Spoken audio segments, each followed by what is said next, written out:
This is sacred to them.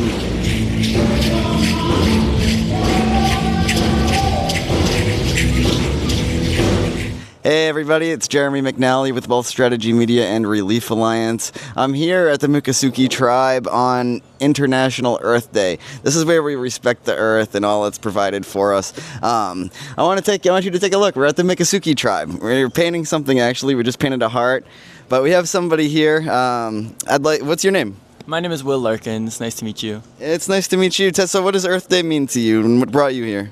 Well, honestly, I feel like Earth Day, I think to me it's the most important holiday because we could not be here without the earth. Like none of the experiences we could have, none of our lives could be sustained without the earth. So, especially in Florida where they're destroying it so quickly.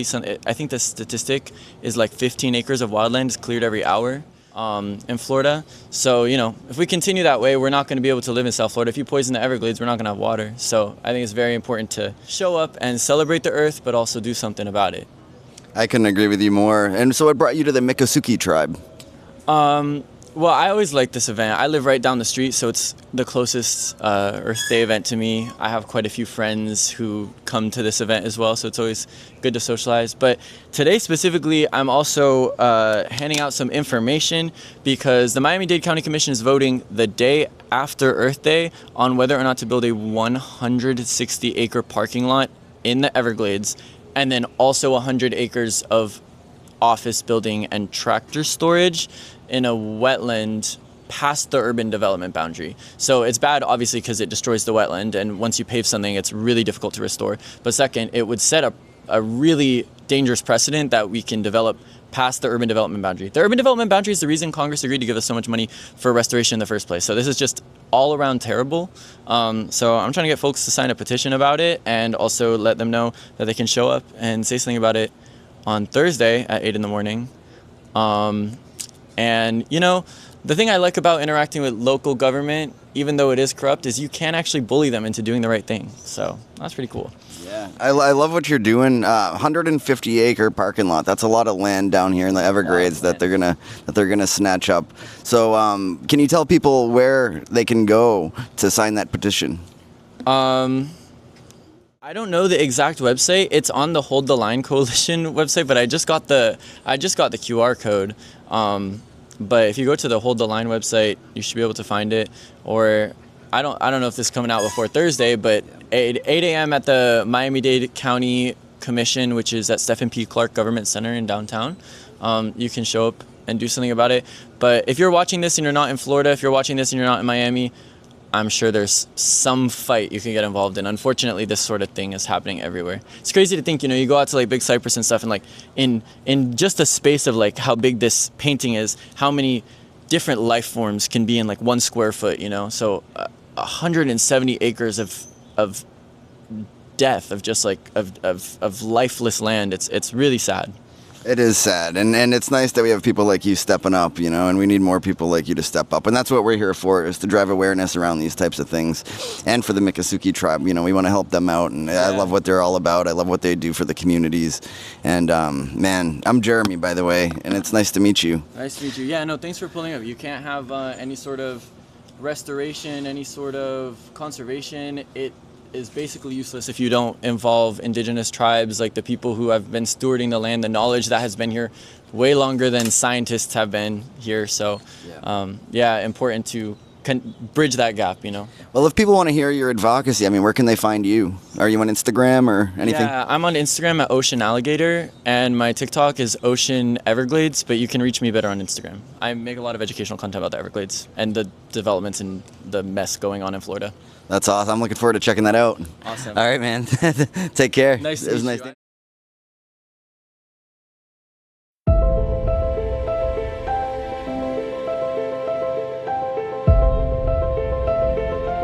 They make some amazing food. You guys should stop in. They do this every year. They're making fry bread, pumpkin fry bread. I had it for my first time. It was actually really good. But I'm here with, what's your name? Emma Cypress. And what brought you to make food today at the Miccosukee tribe on Earth Day? I am here with my mother. That's her, Lois Billy. She makes the pumpkin fry bread. It's a sweet bread, and she uses fresh pumpkin. And also we have my aunt Dolores Billy. She's doing the fry bread, and we just set up here to promote our, our foods to the public.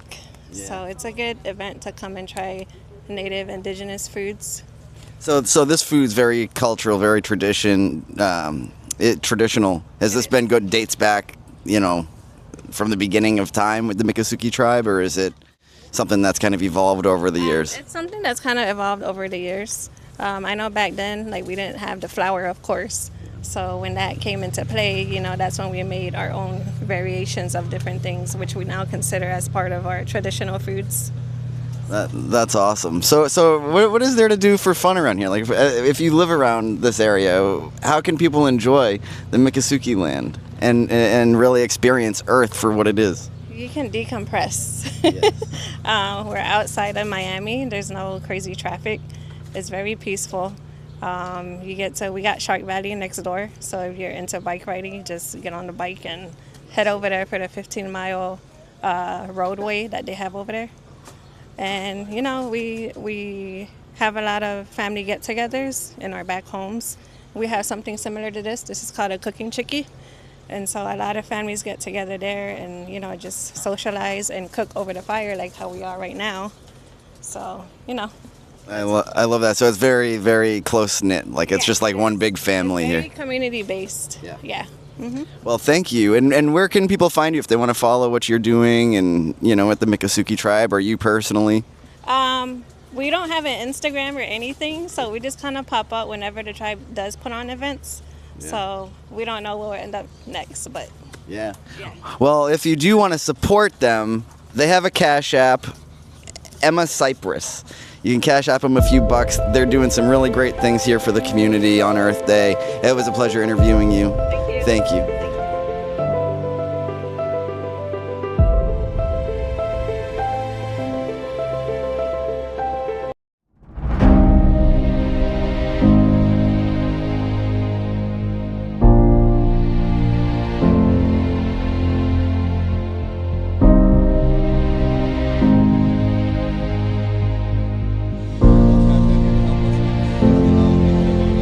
I'm here with Jay. He's with the... Miccosukee Wildland Fire Management Crew. Tell us a little bit about what you do here for the tribe. What we do is we fight wildland fires, and we protect the community and the tribal lands by making fire breaks and protecting the community and all the tribal lands, which exist of about almost 2 million acres. So anything that's fire related in anywhere of our reservations, Seminole, Big Cypress, and the state and the parks, we're there to assist and help. And I'm here.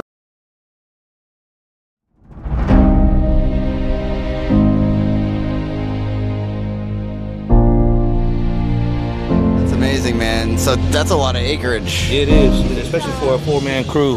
We have a four-man crew with the Miccosukee tribe, and then we're in conjunction with the Bureau of Indian Affairs, which we work under the Department of Interior, and then we'll resources out, which we have a crew here from Klamath Falls, Idaho, and then we have a helitack team here from Colorado that helps us out with our helicopter too.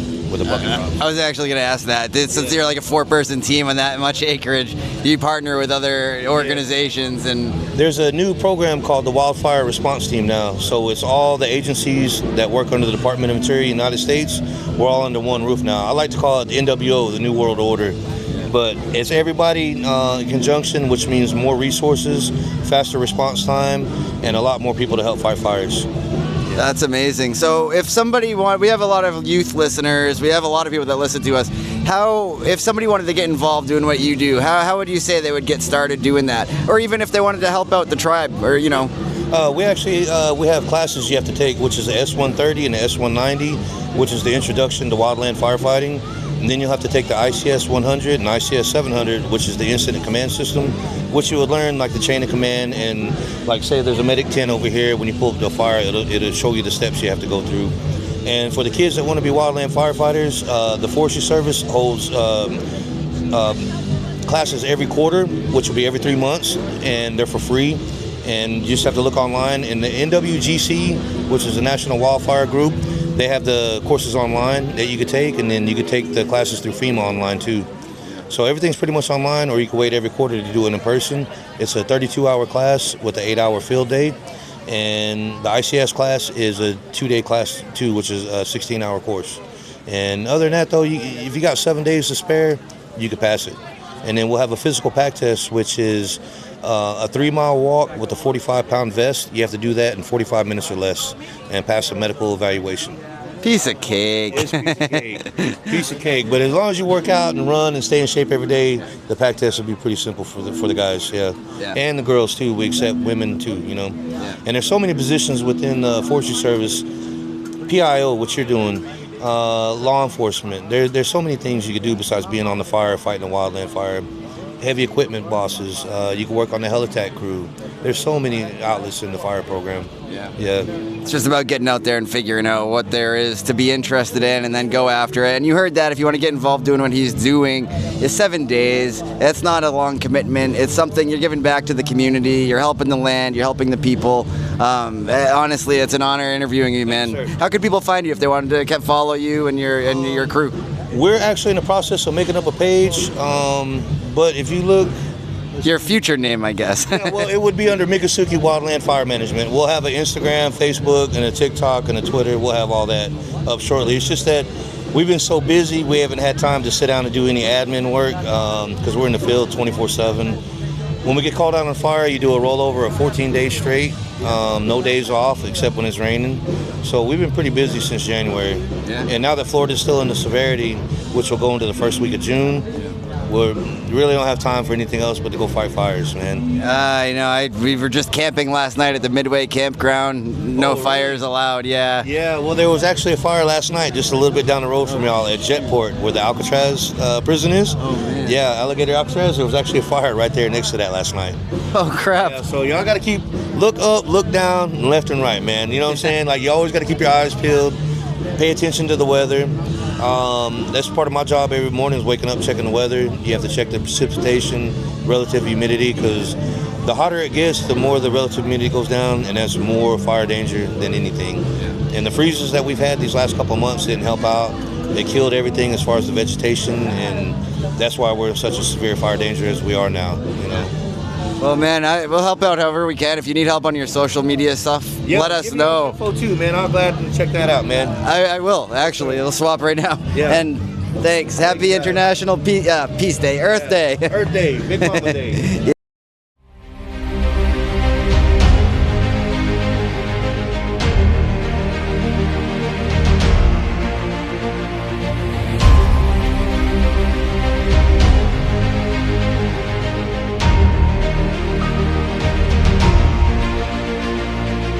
Jake. I just saw the coolest alligator show, wrestling show. He's the guy who actually wrestled the alligators. Jake, tell us what brought you here on International Earth Day. Well, I'm actually a full-time wrestler here at the Miccosukee Indian Village, so this is something we do 5 times a week. And yeah, we pretty much just educate the people on that come over here to visit, about Miccosukee culture and the history of alligator wrestling, and a little bit about these amazing animals that we work with. That's amazing, man. So how did you get into alligator wrestling to begin with? Very curious. So I've always had a passion for reptiles and nature. My background is actually reptile breeding, so I've been doing that for about 8 years, breeding various animals. So I've always had a love for reptiles, and it doesn't get much cooler than the biggest, baddest reptile there is. So when I got the opportunity to work here, I had to jump on it, and it's the best decision of my life. I'm very happy here. So I'm here.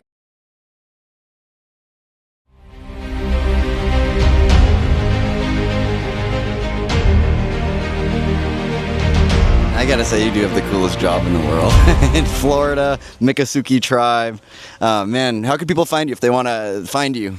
Well, I have an Instagram page. It's Red Hot Reptiles with 2 underscores in between Red Hot and Reptiles.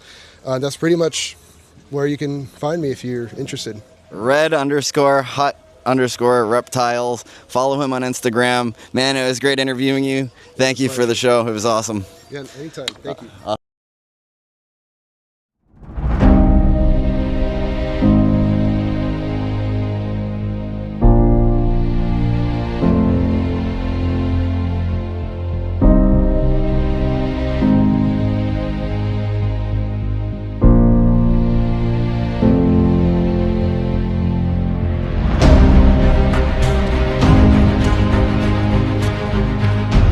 everybody. Jeremy with both Strategy Media and Relief Alliance. I'm here with Betty at the Miccosukee Tribal Lands. We're here on International Earth Day.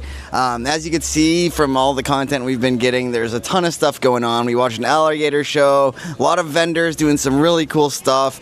At this specific one, they're making bracelets, necklaces, very cultural, traditional. But Betty, tell us a little bit about who you are and what you do here at the Miccosukee Tribe.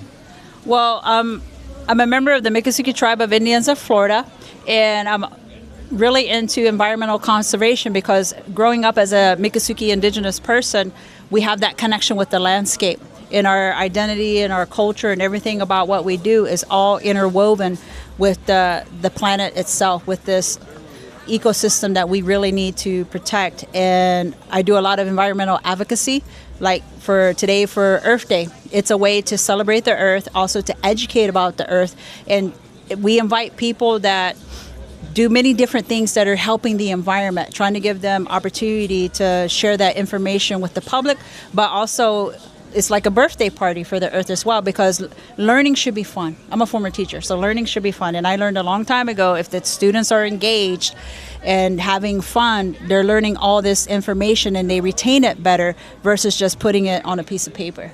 So that's one of the intents of doing this event here. And also to show the people of South Florida that the Miccosukees are here, but we're all in what we're doing for the environmental landscape as well. And we hope to highlight that today. And also the tribe is doing a fishing tournament because they want to educate the public about how many different species of fish is in this ecosystem that did not originate here, that's causing environmental impacts as well. So they're hosting their fishing tournament to also help remove those invasive fishes out of the Everglades ecosystem. That's insane. So you guys are doing a lot, and it seems like a very tight-knit community here in the Miccosukee family, I guess you could say. It really comes across to me like a family coming here and how everybody interacts. Yes, because we're a tribe, but in our tribe we have clan families, and all these different families make up the tribe itself. And then even in our ceremonies, these different clans have different parts of those ceremonies that it's their responsibility. So you have to work together to put it. And we have this saying, it takes a village to raise a child. And that's why everyone, tries to look out for each other, because we are one big community. It's not like on the outside where you're living in a neighborhood and nobody knows anyone else. And here, growing up, for me, it's like everybody's watching what you're doing, so your parents were going to find out. Yeah. And it's still that way. Yeah, and it does take coming together. My son and I, we run a nonprofit, and we learn very fast that you can't do this kind of stuff alone, especially the stuff that you're doing on the scale you're doing it. You mentioned a fishing tournament. When is that, and how can people find out about that? Okay. Well, the fishing tournament actually started yesterday, and you're able to fish throughout the night. Today, the deadline to turn in your fish is at 2 p.m. here at the Miccosukee Indian Village, and then they'll announce who those winners are. They have for the most fish caught, the largest fish caught, and so forth. And there's like $5,000 worth of prizes that they're giving away. Oh, that's so cool. So you guys aren't just stopping here, though. You're doing stuff pretty much all year round. Get out there in front of the Floridians, in front of anybody who wants to come. Is that true? Yeah, for anyone who wants to come, and this annual Earth Day event is a free event because we want people to not be prohibited by, money constraints, and just make it that's our inviting nature. Also, too, one of the things that we're also doing, that we're also highlighting here, is that the Everglades historically provided about 90% of the white-tailed deer population in Florida. Today, we're not even like 1%. So the tribe has started a program where they're actively reintroducing the white-tailed deer into their tribal lands. But that's a 8-year project that was in the making before they got to the point of the release. So a lot of science was involved ahead of time to make sure everything was ready, and then they started releasing. We actually released this year 42 white-tailed deer into tribal lands. Oh, that's so cool. That's a huge drop. What do you say, 95% to 1%? That's crazy. 90% to 1%. That's insane. Well, it's good to see people up and doing something about it, And thank you for all that you do. How can people find you? Like if they want to get involved with the tribe and help out, or just come to your events and. For myself personally, I'm on social media. I'm on as Betty Osceola. I'm on Facebook. I'm on Instagram, and I'm on TikTok. And The tribe itself, they do have Instagram pages now. We're actually finally getting into this movement of social media and using it for our advocacy, or they can reach out to the tribe itself through their, they have a switchboard number. It's a basic number, 305-223-8380, and they can ask for the Fish and Wildlife Department to see what opportunities there is, or our Water Resources Department. Just ask for those departments and introduce yourself and ask how you can help. Understood. And I guess while we're right here, how could we help? If our listeners or us wanted to get involved and help in a meaningful way, do you have anything off the top of your head that you'd say would be beneficial to you? Yeah. I would think in your own communities, find out what is happening locally in your community that you can get involved with. If you're from the Miami area, this incinerator issue that they want to build in the Everglades is a hot topic. Also, wetlands protections. Miami is always fighting to protect their urban boundary line, and there's always a push to get rid of that boundary line. So find out what's happening locally in your community and get involved that way. Understood. Well, Betty, thank you for your time, and it was great interviewing you. And thanks for all you've done here. This is the coolest event. All right, happy Earth Day. Hey, everybody, this is Jeremy with the Wealth Strategy Media and Relief Alliance. I'm here on International Earth Day with the Miccosukee tribe, learning about their culture, their traditions, and this is the most amazing event I've been to all year. They've been doing some great stuff. I'm here with a few folks that I'd love to learn more about. Tell us why you're here and what you're doing on Earth Day for the Miccosukee tribe. First of all, good day, Tlazocamati, Ometeo.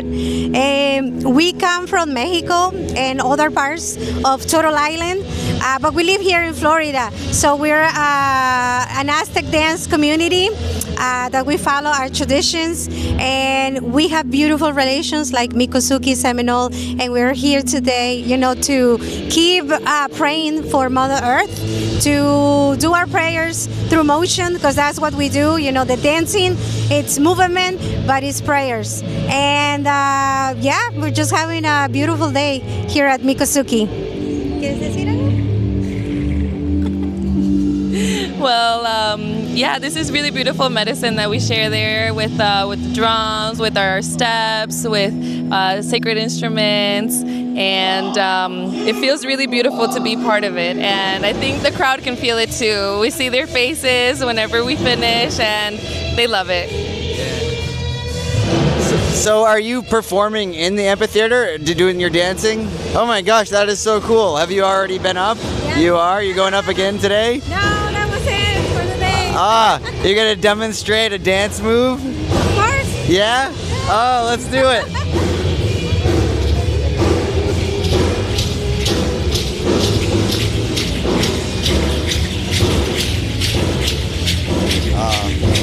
That is so cool, folks. Look at that.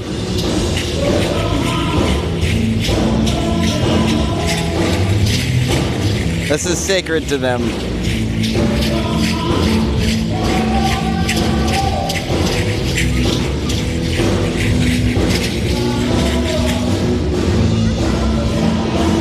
That is the absolute coolest dance. How did you guys even get into that? Like, have you been doing this for a long time, or?